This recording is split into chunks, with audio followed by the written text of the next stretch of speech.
Welcome back to the Investing Markets and Money podcast, brought to you by the Armchair Trader. And this week we're talking about Asia. And joining us on the podcast, we have Richard Sennitt from Schroders, who is one of the managers for the Schroders Oriental Income Investment Trust. And we're going to be taking a bit more of a deep dive into what's happening in Asian equity markets. So welcome to the podcast, Richard. Thank you very much, and thank you for having me. So I thought we'd start off by just talking about the investment trust itself first, Schroders Oriental Income. Can you give listeners just a high-level perspective on the trust, what it's setting out to do, where it's investing, and what its strategy is? Yeah, absolutely. I guess the sort of it won't surprise you, given the name of the trust, that it is obviously an income orientated trust. It's obviously a closed investment trust, and it's focused very much on generating income, principally from the Asia Pacific ex-Japan region.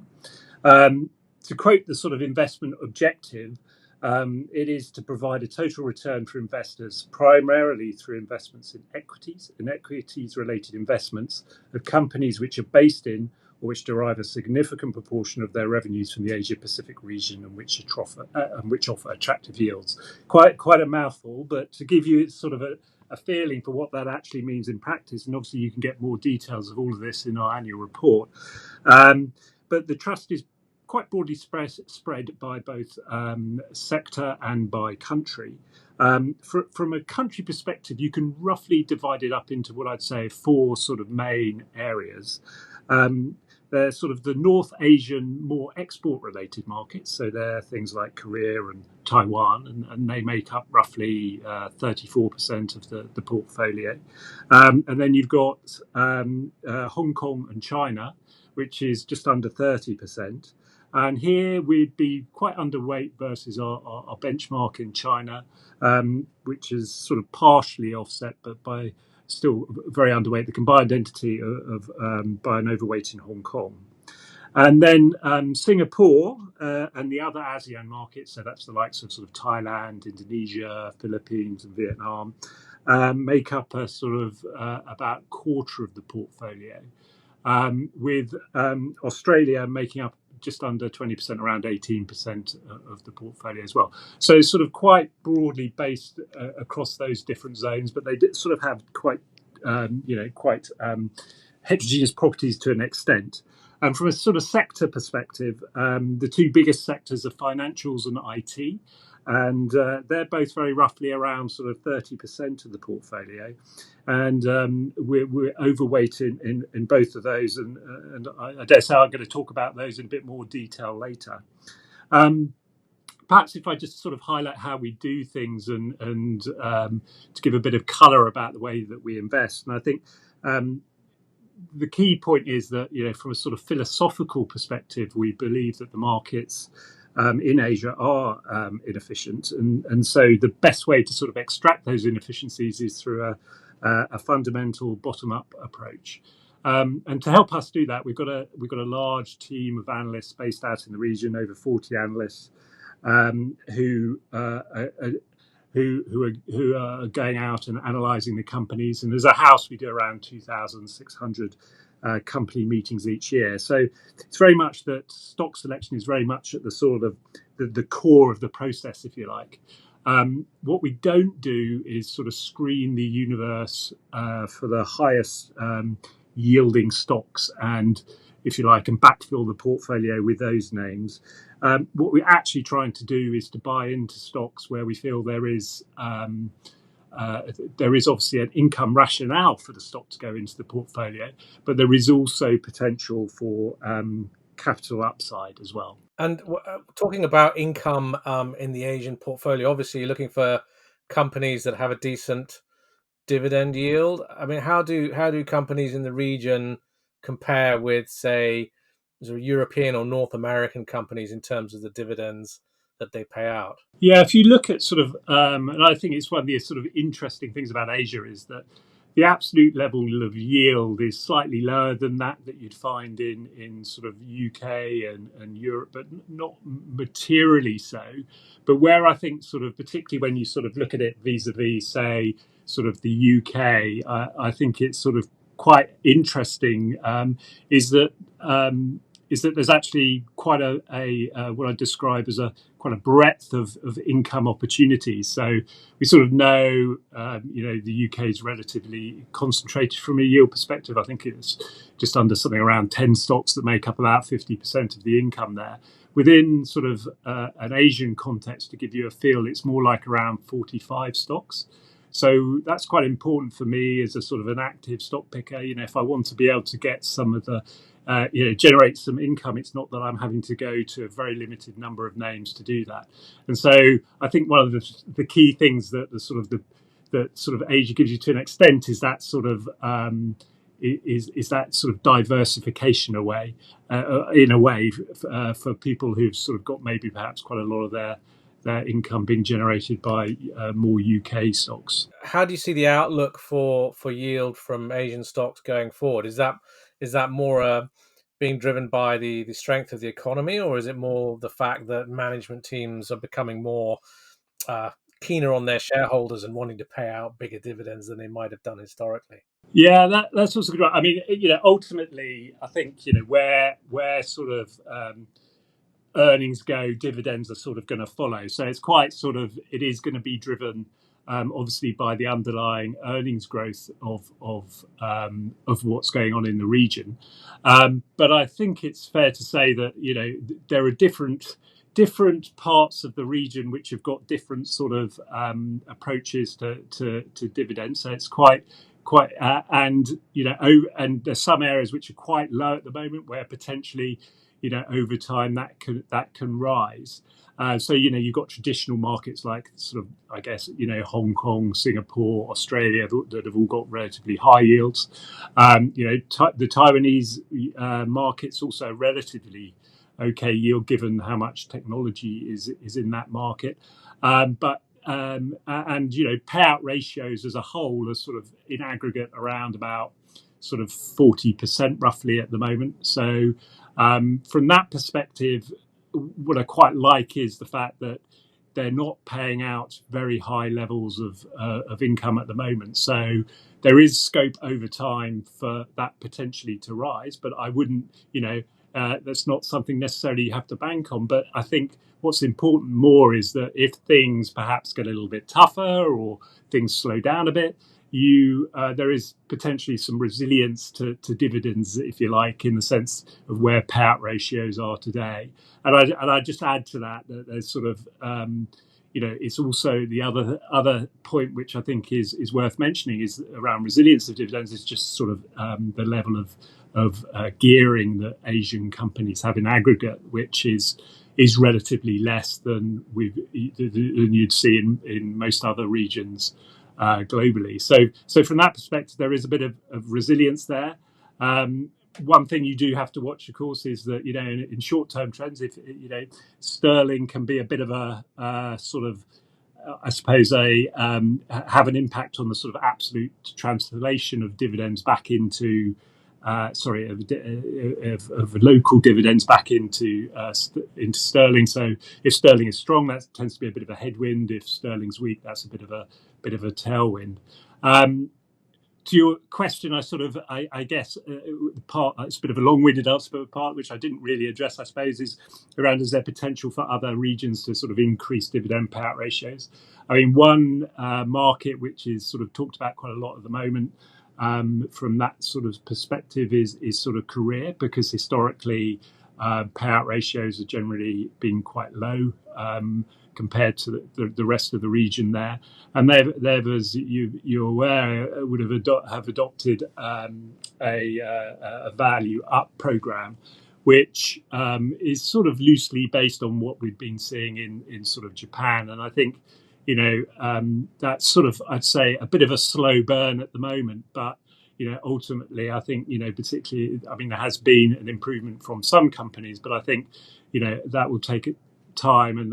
And there's one or two things from a sort of a legislative process which I think they need to do to make it easier for those payout ratios to rise over time. So I think there's a good set of opportunities from an Asian perspective. And looking at the trust's performance, it's beating its benchmark the MSCI Asia Pacific ex Japan index by a very satisfying margin there. What would you attribute that to in terms of the overall performance? And just because actually the benchmark is MSCI All Countries Pacific ex Japan. Its performance over time is very similar, but so it has beaten it over time. And I think actually, one of the reasons for it having beaten the performance over time, I think one of these things is just what I was saying at the beginning. That what our philosophy is. I think that it's a bit of an advert that sort of we do believe that what we believe about markets being inefficient, we think is true and has been demonstrated over time that an active manager can generate positive returns over the benchmark over time, and so it's a sort of, if you like, a bit of a sort of a shout out, if you like, for active management in Asia. I think is something which is something where is an area where you can add value. But obviously, there are sort of going to be ups and downs over time within that, depending on whether you're sort of and so it's very much a sort of a longer term approach. But I think the sort of one of the key reasons that we or one of the things that I think we do over time is consistently apply our process and approach, and I think the sort of discipline around that is important, and as well as the sort of, if you like, the sort of insights that we get from our team of analysts based out in the region as well, and that has enabled us over time to sort of to add value. I should say that there are periods when we sort of do underperform versus our benchmark, and they tend to be periods when the markets tend to be a bit more growth or liquidity driven. We are, naturally, income names tend to be a bit more value from a sort of star perspective. So if you do get growth outperforming, that can be a bit of a headwind. But I think in most markets, we have been able to perform to outperform the benchmark over the longer term, aside from when you've had those sorts of dislocations. And you're currently overweight versus index in financial services and information technology. Can you give us a rationale for those? I mean, technology is obviously quite a hot sector across the globe right now, not just in Asia, but there must be some very significant opportunities for you there. Yeah, and I think that and that's what I think is great about Asia is within IT there are some really sort of globally competitive companies. We got obviously names like TSMC and Samsung Electronics, and I think what we've seen over the last sort of 20 years is that there's been a sort of a consolidation within semiconductor manufacturing, and that consolidation has sort of occurred in Asia, if you like, in the sense that production has shifted into Asia, and in particular to the likes of Korea and Taiwan. And in Taiwan, obviously now today we've got the sort of the leading production of advanced semiconductors coming out of that area, and is a sort of sector, if you like, which is going to continue to grow. From a structural perspective, I think really driven by all the things that we know about around digitization, around cloud, around obviously AI, and all of these things, I think will play into the hands of some of those companies in those markets. I would say though that and you can see it a bit to an extent with what's been going on more recently, is that although we do like the sort of longer term structural growth that comes out of IT, one shouldn't forget that ultimately there is a cycle within IT, and you've got to be conscious of that.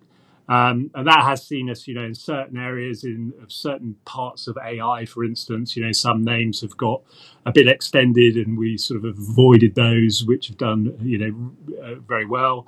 And so the cycle does play a part within a sort of, if you like, that longer term structural growth backdrop. But even in sort of some of industries which perhaps have gone a bit ex-growth, things like smartphones and so on. Obviously, Asia is a big player in sort of manufacture of components and phones in that area.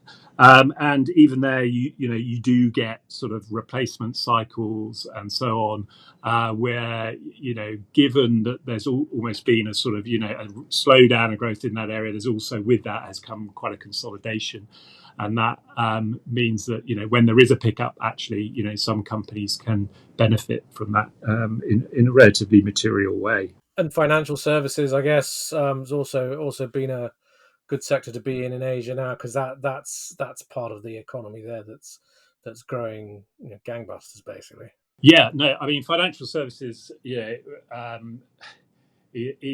an area we like. We continue to like it. We obviously, we are overweight there, and I think that one of the things that you should always remember about financials is that it's not just banks. I mean, we tend to think of banks when we just, when it comes when we think about financials, but there's also, quite a rich sort of tapestry of other stocks as well. So you've got things like obviously insurance companies, you've got exchange companies, these sorts of things, which are also sort of growing. Insurance, penetration rates and are very low versus Western markets. People pay a lot of out of pocket for healthcare, these sorts of things. So that's a sort of an industry which longer term is sort of if you like is quite ripe for growth as the region develops over time. And there, I think we own, for instance, we own companies like AIA in Hong Kong as an example. But within the banks, again, you've got sort of I'd say a couple of sort of slightly different drivers within the sort of banks that we like and we own. You've obviously got what I describe as those banks which have sort of got relatively high yields at the moment. They've got and they're very well capitalized, and they've potentially got scope for additional potential returns to shareholders over time, and they've got good market share and do benefit from underlying economic growth. So markets like Singapore would fall into that area, but then you also get smaller markets where financial penetration is lower, and so things like Indonesia would come to mind there, which have an opportunity to grow faster through time. 25 years ago, I was writing about Asian stocks in Hong Kong, and the region looked quite different from what it does now. And one of the things that really strikes me when I go to Asia is just the growth in the sort of prosperous middle class, which is very obvious in Asia's mega cities. Has that really changed things? I mean, you've been at Schroders for a while, so you've probably seen that story playing out over that time as well.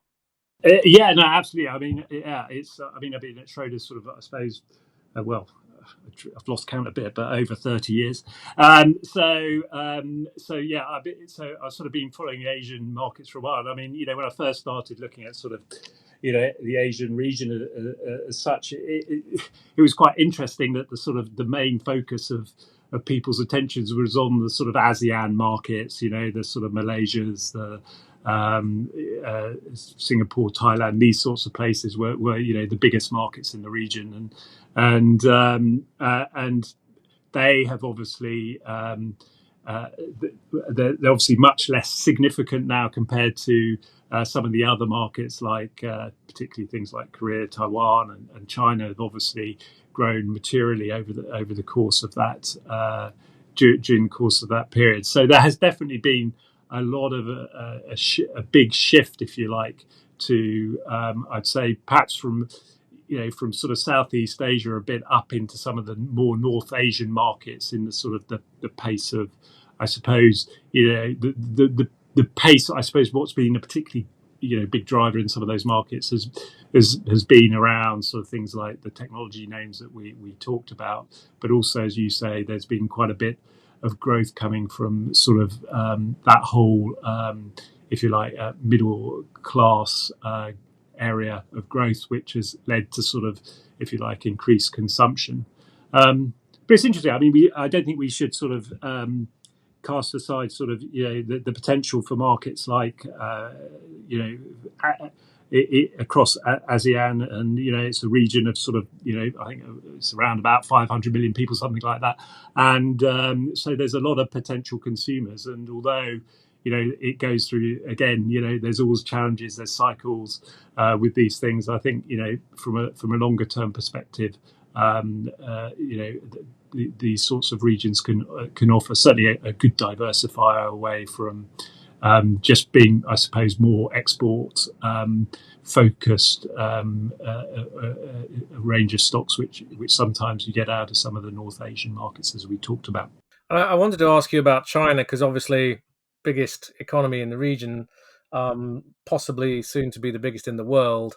I mean that's kind of the elephant in the room in many respects. It obviously has been getting some um, bad publicity in terms of the economy there slowing down, and everyone's worried about that and how that's potentially going to have knock-on effects on Western economies as well. I mean, it is the manufacturing powerhouse of the world now. Yeah. What, from an income investing perspective, what's your view on China these days? China is an interesting. Is obviously, as you say, a huge market. It's also quite a broad market, so there's a lot of stock opportunity there. I mean, we are quite underweight within our portfolios in China, and that's not just in an income portfolios, but we're more underweight in income portfolios. And part of the reason for that is that a large chunk of the sort of Chinese market, if you like, is made up of the sort of internet platform companies, and those companies tend to have very low yields or no yield at all. And so, from a sort of an income perspective, it does mean it's quite hard to own those names from a sort of, or some of those names from a sort of income rationale perspective. So that is likely that we're going to be sort of relatively underweight China, perhaps compared with some other areas. And all that said, I mean, we would be underweight anyway, and I think part of the issue that we've had over the years has been, obviously the economy does play an important part, but it's also about the individual stocks, and one of the challenges we've had has been generally around sort of certain that there's a lot of exciting growth sort of sectors within a Chinese context, but because of the sort of focus on supply side policies there, what that tends to mean is that in those exciting growth areas, excess capacity quickly comes in, and unfortunately for it's good for the end consumer of those things, but for shareholders it's not necessarily as good, because overcapacity tends to lead to obviously crimping of returns over time. And so from a sort of trying to find some of the companies which have more of a, if you like, a robust return profile has been a bit more difficult in some of those sort of areas, like wind, solar, would be sort of examples of that, which have obviously faced a bit of overcapacity over time. So that's been a sort of an issue. But as I sort of said, I think the market is so broad and large that there are opportunities, and I think from an economic perspective, obviously the government has been coming out with a range of stimulus measures, and is sort of looking to obviously help stabilise and get the economy back to growth. Again, here, we think actually one of the biggest sort of challenges is almost getting the consumer back and getting the consumer to spend. Consumer confidence has sort of remained low for really quite a long time now, since COVID, in China. And what that has meant, and a lot of that is around the property market. So that's why I guess the stimulus is important to try and stabilise the market and get people's confidence back, so they can start to hopefully spend again. Because the consumers have obviously been, one of the things that we have seen is sort of savings rates in China has gone up materially. So there is a big opportunity for consumers to increase their spending once the confidence comes back. But I think that it's going to take a bit of time for that to come through, and we'll look to see what sort of how that evolves over time, and what that then would mean for sort of our allocations to the market. And I hesitate to ask you a question about the future, but looking at the Asia Pacific region, what do you think will be the biggest growth trend for Asian stocks in the next couple of years? Yeah, that is a hard question to answer. I mean, I'd say obviously, I think what we've just been discussing is going to clearly be quite material in that sort of in the evolution of what's coming out of Asia, in the sense of exports. As you said yourself, I think Asia is the sort of manufacturer to the world, and so from that perspective, exports has always been closely linked, or export growth is always being closely linked to corporate earnings from an Asian context over time. So clearly, the direction of exports, and I guess the strength of the global economy, will play a part in that. But I think it's also true that as we were sort of talking earlier, Asia has sort of is a dynamic region. It has shifted, and so other areas of more domestically driven areas of growth have sort of started to come to the fore. We talked a bit about ASEAN. Obviously, what we were saying about potentially, obviously some of the other bigger markets, whether it be if China does recover, for instance, and then I guess we haven't mentioned sort of markets like Australia, where it tends to be quite a bit sort of a bit more defensive as a market in a sense, but it does benefit from any growth coming out of Asia, and sort of being in its hinterland, or Asia's hinterland, and is a market where historically returns have been quite a focus for companies, and in particular sort of shareholder returns via dividends. And so from an income opportunity is obviously an area where there is some income on offer.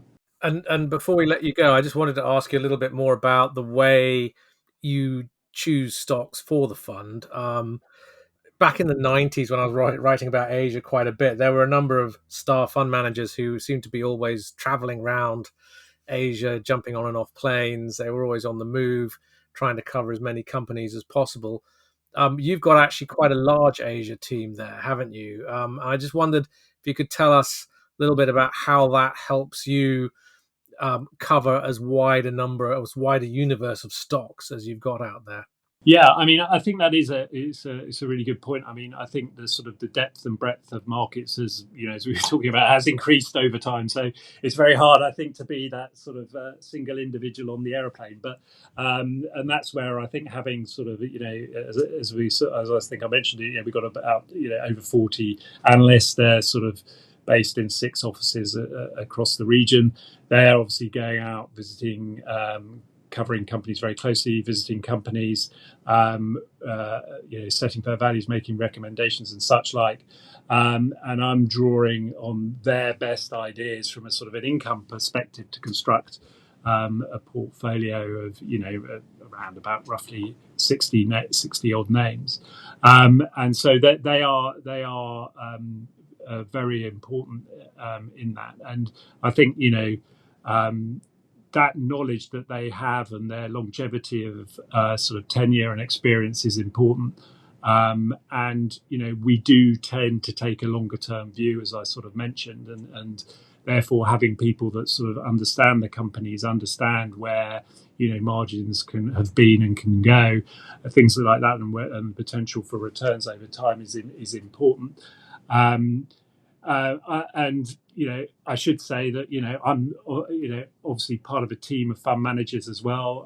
Some of them are based out in the region, You know, we have regular sort of meetings with them as well, so we're getting a cross fertilization of ideas from them as well. I travel out to the region regularly also, but being based here in London, I also sort of get good access to sort of the other teams that Schroders has here. The emerging markets team is based here. The global team is based here, which obviously are great for sort of getting alternative perspectives and challenging consensus. So in that sense, I think you do get a sort of the team and its experience and depth and so on. I think does really help when we're trying to sort of prosecute our process, if you like. And I guess also important to emphasise that the mandate is partly companies with a big exposure to Asia, which might not necessarily be in Asia, I guess. But yeah, there is potential to buy companies which are not, listed in a Asian on an Asian market, but have a lot of exposure there. I'd say at the moment though, that's very there isn't too much of that, but has been investments in that starts through time. And obviously that is an opportunity should names arise. Well, thank you very much indeed for giving us some time to shoot so many questions at you this afternoon, Richard. Really appreciate you coming on the podcast today. Not at all. And thank you very much for having me. You've been listening to the Armchair Trader podcast. Make sure you visit our website, www.thearmchairtrader.com, for your daily dose of financial markets news and sign up to our free newsletter there.